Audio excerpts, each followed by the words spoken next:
She's passionate about telling stories of amazing women who are rocking the world and empowering women to live, love, and thrive. Here's your host, Katherine Gray. Hey, welcome to Live, Love, Thrive, Women's Empowerment Hour, brought to you by 360 Karma.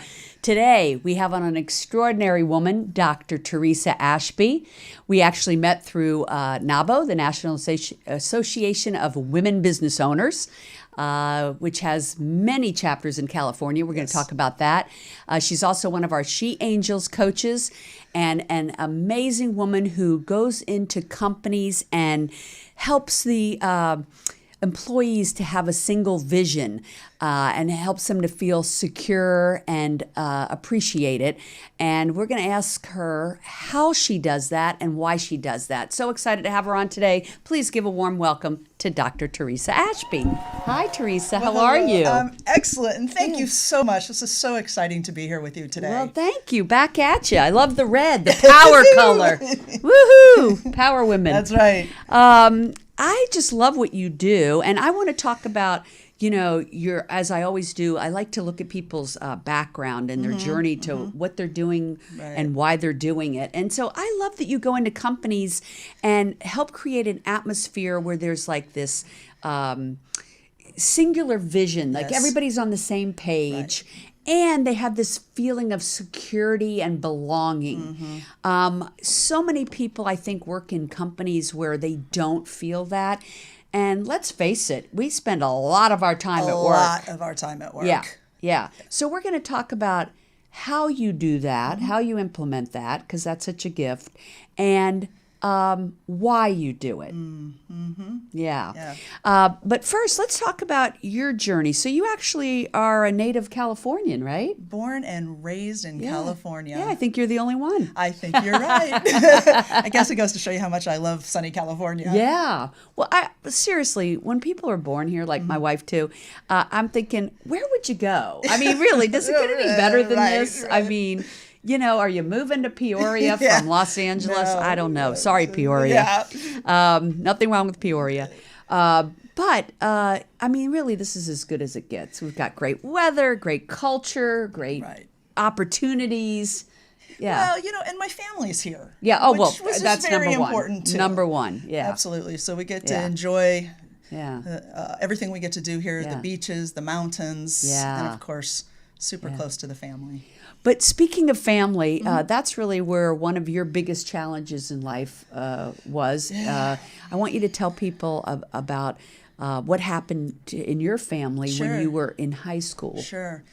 Yeah, it's one of those things. You're going along and you have the family and things are working just fine. And all of a sudden one day you wake up to your uncle knocking on your door at the dorm out of the blue telling you that your brother passed away. Oh my God, I can't even imagine. It completely changes your life. Right. In that 1 second, that delivery. 1 second. Right. Absolutely. Right. And your brother passed away unexpectedly at age 21, right? Almost 21. 21, wow. Almost. He was in a car accident. Wow. And so it was very sudden. He was 2 years and 9 months older than I was. Oh my God. I was up at boarding school, and he and I were very, very close. Yeah. We actually, it was kind of the joke. He protected me, right? It's the big brother sort of protecting you. Yeah. But boy, he could beat up on me just fine. But he was always the one I called. And I think when you wake up the next morning after this happens and you can't call because something bad's happened, it's turned your world upside down. Yeah, it's surreal, isn't it? It is. Yeah. And so when something like that happens, it just changes our whole family dynamic, right? The whole your whole life changes. Right. And so you still have 2 sisters, right? Absolutely. And I know your mom's been great and great cheerleader for your career and things, but initially when that happened, as is often, as many listeners who may have lost a sibling or a family member at a young age, obviously your mother was just devastated, right? And so she was. It was like her only son. Yeah. Oh my her gosh. oldest child. Wow. And, you know, we had a good community of friends and family, but you become very distant from them because you don't know how to interact anymore. Right. And although as a sister you feel one way, watching your mother go through that struggle and the sadness and trying to take care of the three of us. Yeah, painful. Very painful to Very watch. painful. Yeah. And there was a decision I think we all made, all at different times, was, well, we have a choice. We either stay together as a family, or this is what breaks us apart because we can't deal with the emotion. And it does break apart families. And I'm sure there's people listening that have that story, that it broke them apart. But thankfully, eventually, and I know it was a long struggle, it brought you all together. Like, yes. Yeah, so you have a tight family today, Very even though much you so. all struggled with it in your own different ways. And I know it took, Mom a long time to get through that. And that is what people do. They close themselves off, don't you think? Because they just can't take the pain of the loss. I mean, that would be totally understandable. Of course. And you bounce between the pain and the anger and the pain and the anger. And when you're in anger, you don't want to talk to anybody. Right. And then you flip to the pain, and then you just sort of want to withdraw even more. Right. But I think that having a good foundation that we had as a family also helped. But I had somebody come and mentor me. And the words were from that mentor, very simple. You have a choice. You can either choose to derail yourself, or you can keep your community and choose to do and go the right path. Right. Now, I might have gotten myself into a little bit of trouble, but I didn't completely go off the rails. Right. Which I think helped bring me through it. Right. Because most people, when they have a tragedy, will turn toward substance abuse or whatever, Correct. So that's like kind of normal for people to do. But, hopefully they do it before they get to the brink of no return. That's right. Yeah. That's right. So you're a big believer then in having like a mentor. Absolutely. And that's why you're doing this work today. Like everything we always do in our life that's a tragedy or a challenge always seems to lead us to doing what our purpose is. Yes. And so I know you worked many years in leadership for a very big health organization. Yes. And that's, I take it, where you started to learn how to develop the culture that you now take into other companies, right? Absolutely. That gives people a sense of security and That's belonging, creating like a authentic atmosphere. That was your word, not mine, but it is a word I love. That, I mean, there's nothing better than going to work and feeling a sense of security and belonging, a sense of purpose and appreciation. Yes. Right? Yes. And you go in and cultivate that in companies. There are so many companies out there that I believe, just my Uber driver on the way here was telling me, that she'd worked for a company like, I was telling her about the show today, for a company that she did not feel appreciated or respected. And, I say, if you're working for that kind of company, get out. Get out and go find one that Theresa is there we go. cheering on and taking under her wing to help them cultivate that. So why do you do this and how do you do it? Because I think that's what our listeners are going to want to understand, especially if they're business owners and they're wanting to cultivate this kind of environment for their employees. Yeah. Well, I think the first part is really taking that leadership and saying, what is your actual vision? But not it being a siloed vision. It's bringing people to the table that are actually executing on that vision. Right. And I think sometimes we miss that part. We're so busy trying to create this beautiful strategy and, we know we want profit. We know we want, all these different things for our company to grow. Right. But we don't collaborate with people because we're almost afraid if we let them see us have a little crack as a CEO or a COO, in those chief operating positions. I think the more collective you can create this beautiful vision for your organization, and that helps create that culture and that foundation. Now, based on what you just said, I think that people want to see the cracks. I agree. And they want to help those cracks. Absolutely. Because they want to feel like what they're doing makes a difference. Yes. And so I'm a really big believer in bringing a team of people who are really good at doing what they love to do that I'm not. Right. And let them do it. Let them do it. And appreciate them for it. And this is what makes a great collective, right? Yes. Is bringing in the people to do the things that you don't even like doing, that you're not good at doing. If you're not, and P.S., if you don't like doing it, you're not good at it. Yeah. And let them do what they're really good at and what they love doing. And they get energized by it. And then they do better. And then they bring other people in the organization on their team or in that culture, and they drive for the outcomes that you want. Right. And then they want to see the company succeed, and they feel like they are an important cog in that wheel, and therefore wanting to do their best because it is that collective effort. Yeah. How do you, as an employer, make those people feel like what they do is important and appreciated? Well, first of all, I think you have to be very clear on their role. Right. And what your expectation is of them in that role. Right. And then when they accomplish their goals, bring them and say thank you. Yes. And I think sometimes it's as simple as you accomplished the 5 goals we set for you. Thank you. Right. You're a part of this organization. You're a part of this team. Right. You're what is driving us forward. Wow. And I think you have to, visit. Where are they working? What are they doing? Right. How are they interacting with people? On the flip side, I think you also have to talk with them and say, you're not quite making it. You're not living up to our organizational values. Right. What do we need to do to help you? Right. Because when you help them, they're either on or they're off. Right. And then we have to make sure we're letting those people that need to get off. Get off. Yeah, right. And it's hard. Yeah. That's painful for me. Right.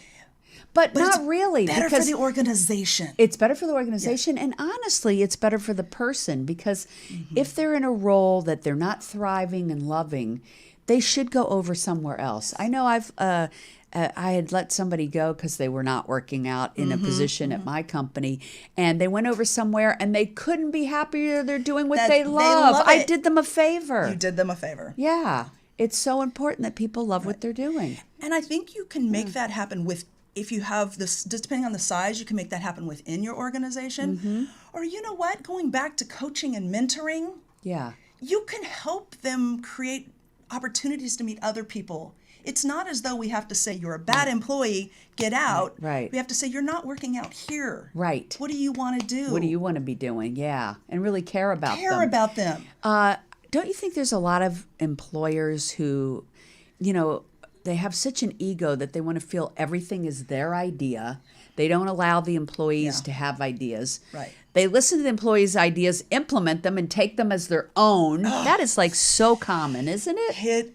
Unfortunately, it is. And I found that for me, I learned, and it takes practice, but I learned to acknowledge when something was successful that my team did it. Yeah. And when things broke down, I took ownership. Right. Right? Yes. Because if I'm watching my team and I'm helping my team and we still fail at it, I'm the leader, I'm the executive. Right. So I have to take onus to that. But I have to celebrate when things are going great. Right, right. And you cannot let your ego. Right. Now you have to have a little bit of an ego to be able to manage everything. Right. But not when it comes to your folks in your organization. And I like to think of it as not even ego. I think it's like healthy confidence. Ooh, I like that. You're right. Yeah. I like that. Healthy confidence. Yes. Like believing in yourself. And women are really not good at that. And it's something that I really like to perpetuate in my community with 360 Karma and She Angels is that perpetuating that women build their confidence. We're in such a culture that women don't feel valued, they don't feel respected. They the smartest women, it always amazes me, have a lack of confidence. And it's our culture. And we have to treat younger women from the get-go, from very young, to believe in themselves. Yes. that they're smart, they're worthy, they're valuable. It's something I really want us to see change in this culture, and I hope we're perpetuating that. Yes, I agree with you. We need to do that. So putting this all together, going back to your childhood and this terrible loss of your brother, the fragmentation of the family at the time, and then putting the pieces back together, like you said, I feel like it's almost like you reenact that in your day-to-day business. I always think, whatever happened in somebody's life that was a challenge, they take what they learned from that. And I think you were very instrumental in pulling the family back together, just like you come in and pull the businesses together. And it's just a very interesting dynamic to see where those skills came from. Sure. Yeah. I think you're right on. Yeah. I think you... That and your PhD and your master's. Yes. That did help a little bit, right? But that gave me the kind of the tactical foundation. Right. But when you step out and you look at... It's life experience. You look at that organization and you say, let's frame the organization. Yeah. And you're right. And it's like a puzzle. Yeah. How do we put all the pieces together? Yes. And it's that last puzzle where when you see people take a deep breath in the organization and go, okay, I get it. Yeah. So is that the most gratifying thing about what you're doing, is to walk into a company that is kind of dysfunctional and implement these strategies and have them say, oh my gosh, now it's cohesive, it's running, people are happy, we're flourishing, we're more profitable. I would think that would be really gratifying. It is so gratifying. I had one CEO say, I went and I said, okay, this was a fantastic opportunity. I really enjoyed it. I use a lot of we because I also think I'm part of that group now. Yes. I become a part of the organization. Yeah. And I said, what was it? She goes, you came in here and my hair was on fire with everything going on. And you put it out and you put us into this nice prevention mode. I love that. Yeah. And it really is the moment that I get to step out and watch how they flourish. Yeah. And when people hug you and say thank you, it's like I didn't do the hard work. Yeah. The people in the organization do the hard work. I'm just there to advise. Right. I'm a big believer, though, in people needing guidance and needing mentors. And that's why when we launched She Angels, which, is a pitch fest that we do. That's right. We're doing the second season October 5th.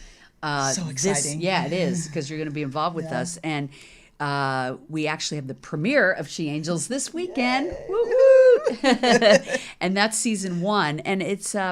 what it is it's a original film series about this pitch fest that we do, where prominent female entrepreneurs, business owners, get behind other female entrepreneurs that pitch their ideas, and they get behind them with funding and mentorship. And then we have coaches like yourself, of course, coach these women, and then we follow their journeys throughout the year. And that's what the series is about. And it's so fun to watch.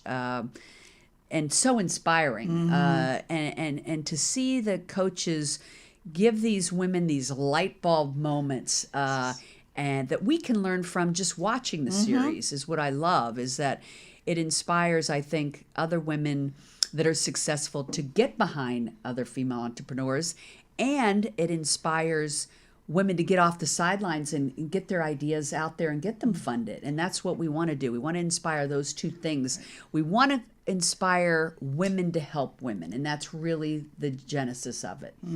And we haven't seen that a lot in the past, and I feel like with this women's movement, that's the direction that we're moving in, and I'm very excited about that.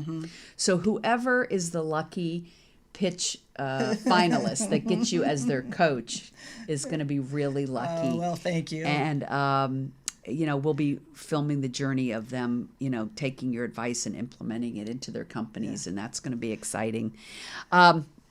So there's a lot of pitch fests out there, but nobody's following the journeys like we are, and I'm super excited about it. We're launching that series online this summer.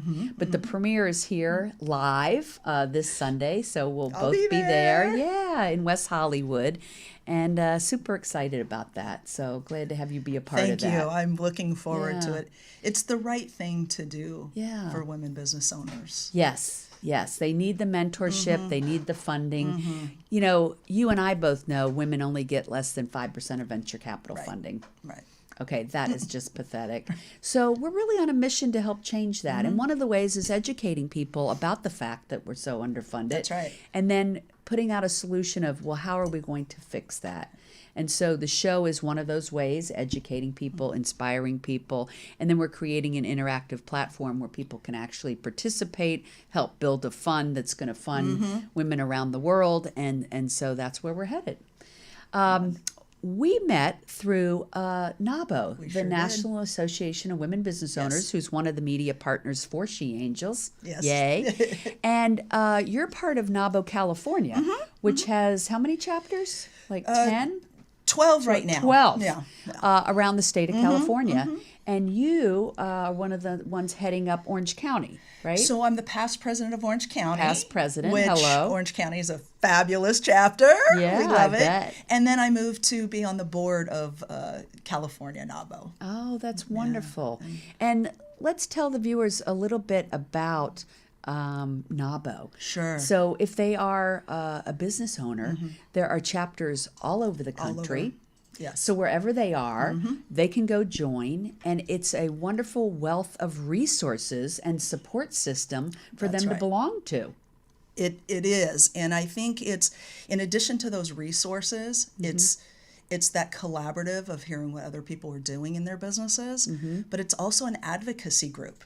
And we really do a lot of advocating for businesses and women in business. Didn't they have something to do way back when about helping women to pass the law to get We sure did. credit cards? Oh, credit cards? Yes. Loans without a male signature, Yeah. even if it was an 18-year-old son of yours. Wow. So they helped pass that. They've been doing a lot of work with getting more women on corporate boards. That's great. It's hard, I'm sure, for the millennials to realize that they couldn't get a woman could not get a credit card on her own, could not get a business loan on her own. This is a different world thanks to organizations like NABO. Right. So they can look up NABO, N-A-W-B-O, California, C-A. Correct. Or L-A here. Correct. Or just the national Just one, national no matter one, where they and are. it'll show you all the organizations that are. Yeah. Why did you join that organization, and what have you gotten from it? Well, I came out of corporate. Yeah. And so you kind of go, I want to start up my own consulting practice. What do I do? Right. And every time I had researched going out on my own, that organization popped up. I love it. And it's the only one that has that O for owner. Yeah. So it really represents helping you start your business. I love and that. running your business and growing your business. Right. And I think there's a lot of people out there in corporate America right now, women thinking about starting their own they business. are. They And are. so they will definitely look up NABO. They've got to look up NABO. Yeah. And it's whether you've started your business, You're or growing you're your growing business? your business, or you want to support other women in your businesses. This is Yeah. why we've collaborated with She Angels, because it's so important that we Yes. create a community of people helping women drive their businesses. I love that. And NABO California has an event coming up called Propel. Yes, we do. And so people can Google that. Yes, Google that, It's coming sign up up. the end of April, and people can come attend it. I believe it's in Sacramento. It is in Sacramento, Yeah. and one of the days we actually go talk to some of our legislators and I love express it. some of the things that are going on in business. Fantastic. So your website is the name of your company, Dynam Consulting. Yes. People can also Google Dr. Theresa Ashby. Yes. And they can certainly look up NABO. Absolutely. And let's not forget She Angels. And We'll keep don't you forget busy She all Angels, day. yeah. Check us out, folks. Yes. We're just moving and shaking and trying to help some women create successful businesses. So thank you so much for being on. Yes, thank you. This was wonderful. You're an inspiration, and I love that you're collaborating with us and just going and helping businesses to flourish and become the kind of authentic environments that more companies need to. And you're doing wonderful work. Thank you. Thank you Glad for to being be a here. part of it. All right, we will see you next week. Thank you so much for tuning in every week here at noon. Make it a great week. Hugs and happiness. Thanks, Theresa.